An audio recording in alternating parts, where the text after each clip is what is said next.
5, 4, 3, 2, 1, fire!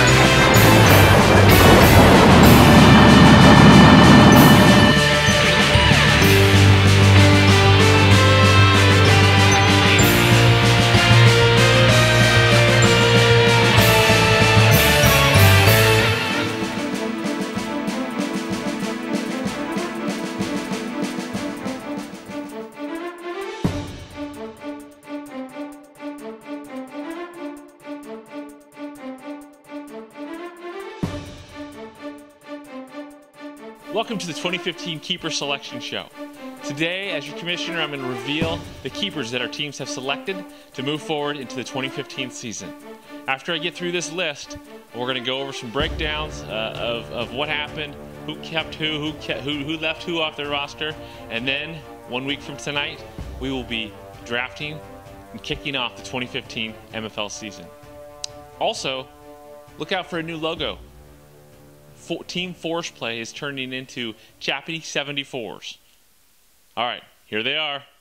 There are Vikings living in the shed these days. Historically, I know they should. Got my Hall of Fame swag on. Lock 'em down, I'm the role player, the pants on.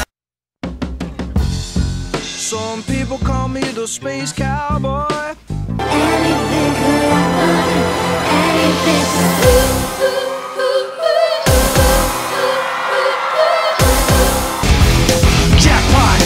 Split shot, I'm in line, you will find the snapper I got. My power's turned up, so right now I'll be strong.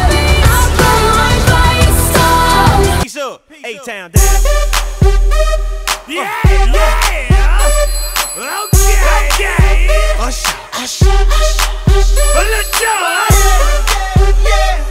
But I'm gonna consume mine. It's showtime. It's showtime. Put the spotlight on me, give me a mic, it's showtime. It's showtime, it's showtime. My revenge. Russell Wilson falling way back in the draft. Turn nothing into something, still can make that straw. And you're sampling the best. Better than all the rest. Better than anyone.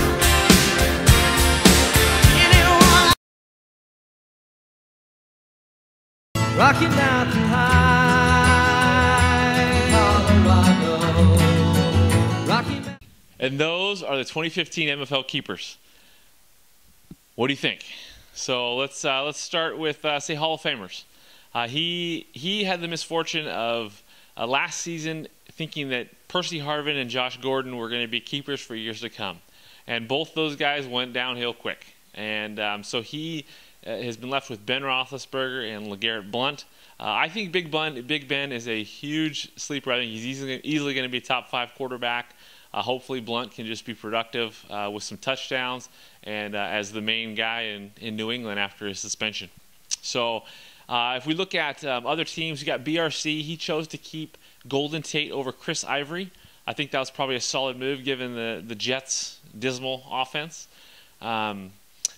One of the biggest maneuvers that was made, SB Scores at Will keeps Teddy Bridgewater for the long term, for the future, and leaves Jonathan Stewart off his roster.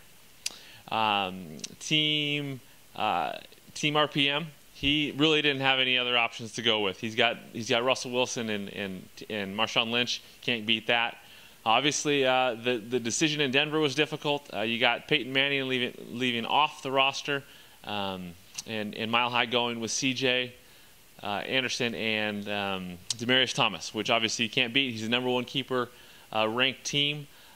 Myself, I had to leave off T.Y. Hilton, Randall Cobb, and maybe even a couple other guys, but you just can't beat Andrew Luck and Odell Beckham. Idiots chose to go with Justin Forsett over Alshon Jeffrey. That's an interesting move. I mean, obviously it could have gone either way. He went for the double running back. So look for him to select maybe a quarterback or a wide receiver in the first round. We'll see. Eddie, Eddie, he chose to keep Cam Newton over Greg Olsen. You know, that was just a tough call. You know, I think that picking the number 2 tight end would have been solid. At the same time, you know, Cam's a player. He's definitely going to be hurt with Kelvin Benjamin out, but we'll see how it goes. And I guess the biggest thing to realize is that you know, this 4th round in this next draft, you know, you really got to start thinking about keepers so that the teams at the top don't stay there, because they got some pretty good keepers. JL Showtime, he went with Carlos Hyde over Joique Bell and Brandon Marshall, I believe. That's a good, obviously a great choice.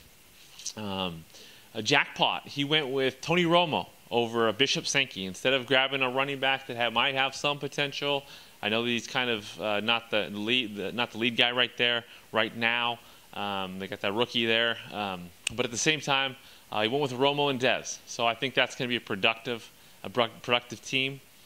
Spinal Tappers went with Brandon Cooks and Lamar Miller. He's got a young foundation there. He left off Matthew Stafford, who he kept last year and maybe even the year before. And that was a tough call, but you know, he's going with the youth movement, and I can't blame him for that. Okay, so we have 1 week until the MFL draft. Good luck. Prepare, plan, do everything you need to do to become prepared, because this draft is going to be the biggest draft in MFL history. Good luck, and we'll see you next week.